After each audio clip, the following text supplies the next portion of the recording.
guys, it's Danny. Alrighty, today we're gonna make a little update, impressions, and kind of plans for the future on the new setup for orchids that I'm trying out, and this is semi-hydroponics. One of you guys wanted me to make an update on the first orchids that I planted in this setup, and the Phalaenopsis and the ones behind, those are the first orchids. So I looked in my archive to see when I actually started this experiment, and it was 2 months ago. Wow, yeah, definitely needs an update, and I'm actually gonna tell you what I plan to do. So here we go. These are the two Phalaenopsis orchids that I potted in semi-hydroponics. These are the ones with the most activity. The ones in the back, they're Oncidium types, but they've already spent some time on transport. They're already stressed and dehydrated, so the root production those created is nowhere nearly as good as the Phalaenopsis that I already had in my care and were already hydrated and looking pretty okay. But I can definitely show you some other Oncidiums that started root production, which just happened not to be so stressed. Anyway, let's get back to the orchids. So, as we can see, things are not looking bad. This is the very first one actually that I potted because I used the smaller leca just to test out layering and how I can make moisture reach the top of the pot. So, yeah, it's going pretty well. But these are Phalaenopsis. They usually do okay no matter the setup. As long as they have moisture and air, everything should be okay with them. But there are other orchids that I potted in semi-hydro, which I will get to as the video continues, which are doing super well as well. Bottom line, I kind of really like this setup because I kind of figured it out. So let's start with that. My main issue with the setup, both in my old climate and in this climate, was layering. I cannot stand layering. I think it's dreadful and can be very detrimental for orchids.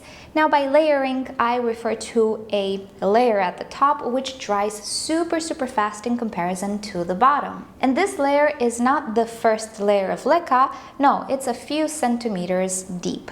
Now traditionally, semi-hydroponics uses taller pots, and that's pretty obvious why. You need to fit the reservoir of the semi-hydroponic pot, so the vast majority of the roots actually don't go into the reservoir. Well, the problem is that if I do that in my climate, I will have that layering pretty dramatic at the top. I also have an example for you guys. So one of the things that I needed to adjust was the tallness of my pots, and the use of regular pots is good for me. I'm not sure how to describe this regular, but you can see this pot is not incredibly tall compared to its width. So solving this issue actually solved a lot of things for me because yes, the very top of the leca can get dry, but this bead underneath, I feel it, it's moist.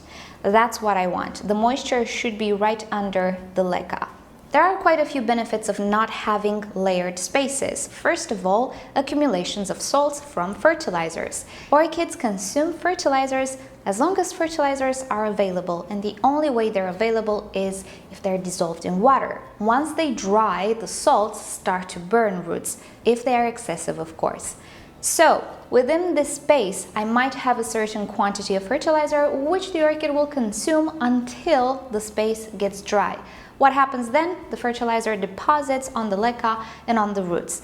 Therefore, it is in my main interest to maintain as much of the pot as I can wet or damp. This is the only way I can ensure the salts are still dissolved and still available for the roots. So minimizing layering actually minimizes salt accumulations and buildup. At the same time, and this is my theory, if you have this much of the root consuming water and nutrients, it will not necessarily consume to the best of its ability. If you have half of the pot dry and half of the root system not consuming anything, then I don't feel this is a very efficient way of fertilizing orchids or of feeding orchids. I'm trying to maintain as much of the root as possible wet. And still, it's not 100% wet, but you can imagine that if I had half of the pot dry, this entire root would have been dry, not only this top part. And by the way, new roots are usually not as wicking as the older roots, and you can see in that example better. When new roots form, they have that velamen which is growing and forming still, it's not yet prepared. So with new roots, the layering aspect, in my opinion, is even more important. So that's the second thing why I don't like layering. And third thing, I cannot put a rootless orchid into the system if the top layer is incredibly dry. It's one thing to have the top of the leca dry. We can arrange the leca such as the base of a pseudobulb or the base of the orchid to still benefit from the moisture on the bottom of the leca. However, if I have too many centimeters dry, then obviously a rootless orchid or an orchid which struggles with her roots will pretty much have no chance of producing a nice root system in this setup. So yet again, I am interested in having evenness rather than extremes. So that was one of my main concerns with semi-hydroponics, and I fixed it once with the pots and second with the size of the leca. Now, in this pot, which is very tiny, the size of the leca doesn't really matter quite at all. But let's imagine this pot was bigger or taller. By placing smaller leca on top and bigger leca at the bottom where the reservoir is, I can make sure that the top stays as moist as possible, because those air gaps are just smaller in size and water can circulate better. I will still have an airy environment, obviously, because leca is still round, so it's not the ratio that I'm minimizing, it is the total volume of the air pockets that I'm trying to minimize. By doing that, I can make sure that the top is wet, and on this orchid, the top is wet, I can feel it. Now, how can this help me? Well, let's take for example this pot. This is a pretty tall pot, and I had to use it because my Paphiopedilum simply cannot stay in its pot. You might remember this guy, it's the Modier.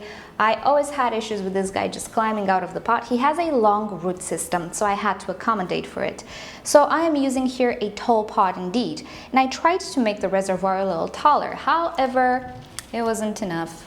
And the leca, oh, the leca is dry. I watered this guy a few days ago, and I bet you there is water in the reservoir, but because it is so tall, the leca is bone dry at the surface, not what I need with Paphiopedilums. So I need to customize a little bit this pot. I can totally fix the issue if I remove this big leca from the top. I want to remove, let's say, 3 centimeters from the top and pick the leca beads that are smaller, like that, and put them on the top. And I am pretty sure that that will fix the issue. So in this instance, by playing with the size of the leca, I can maintain that layering thing at a minimum, depending on the type of pot.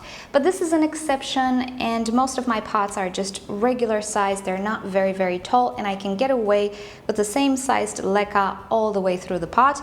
If I, however, need to use taller pots, I know what to do. I can simply layer the leca with the smaller beads at the top and the bigger beads at the bottom. And P.S., there's really no reason for me to put bigger beads at the bottom. It's just economy. I have more large beads than small beads. I need to use them. If they're sitting in water, might as well use the big beads. Now, regarding the top, traditionally semi-hydroponic pots were kind of transparent or translucent, so you see the activity of the roots if everything is okay and so on. And while that's a good thing to my eye, it doesn't look very nice, to be completely honest. And second, I will have immense algae issues, which again don't look super good. And even though algae themselves don't really affect orchids if they're maintained within a limit, too much algae, I can see how they can take over the air spaces, which is not okay. I can see how they can deposit on the roots and practically steal nutrients and compete with the orchid for nutrients. And in semi-hydroponics, I am not going to fertilize with high quantities, so the competition will be in favor of the algae. So too much algae can create some problems. Not to mention, algae die as well. As algae die, they will get trapped within the pockets. Maybe they will not be able to get out. You'll have a bioload there. So there are a few things that I really want to avoid with algae, not because algae are bad and they're gonna destroy my orchids, but if left untreated, they can pose some problems. You might already know that I'm trying a product to control algae, and I'll make an update on it. It's not working as I thought it would, but on the other hand, I don't want to go in with algicides and stuff, because I think that will create other problems. However, there is another way to control algae, and this is by cutting light. And cutting light is something I can definitely do.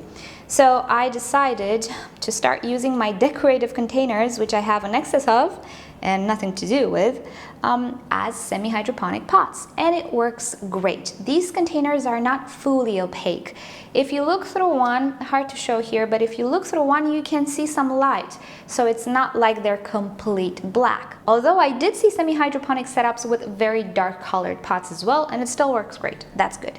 So the fact that my pots can still let some lights get in, that can oxygenate a little bit the situation. Not necessarily that I need oxygen, and I think we'll get to that in this video, if not in a different video, but it will limit the algae. Maybe not entirely, but a lot of it will indeed limit it, which is good. I don't mind a bit of algae, I mind a lot of algae. And in transparent pots, a lot of algae is very, very prone to happening, especially with highlight orchids. So as a sort of update, I have here Cherry Baby Oncidium, which is caught in the Cattleyas root. And the roots are doing very, very well. They are growing, spreading in the medium and on the top as well. You can see that the moisture is all the way to the top, except the very top layer, which is still okay. So yeah, Oncidiums are really happy in this setup. They do enjoy their moisture, and this setup is actually very airy. You can see that if you look through the pot from the top. Not sure if I can properly show you, but if you look through the top, you can see all the way, I think I can see all the way here. I can see all the way here through the top. I could see my finger.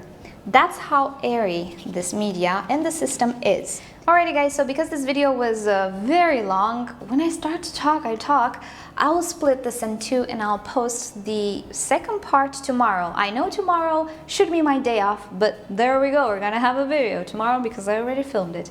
So thank you guys so much for bearing with me and watching this video. This video was meant to give you an idea of what I think about semi-hydro, how is it going so far, and how I can improve it to better fit me. And if I can improve it, I can determine how to improve it maybe for others in other situations. Maybe, I don't know. I hope so at least. So my first impressions, yay, super good with a little improvement, but I do intend to get more deep into the subject, but this will be the plans for the future video, which will be tomorrow. So thank you guys so much for watching. You know the drill. If you've enjoyed this video, give it a thumbs up. If you hated it, give it a thumbs down. Subscribe to my channel for regular orchids and plants videos, and don't forget to turn on notifications so you never miss a video. And with that said, I'll see you all next time, or actually tomorrow. Bye!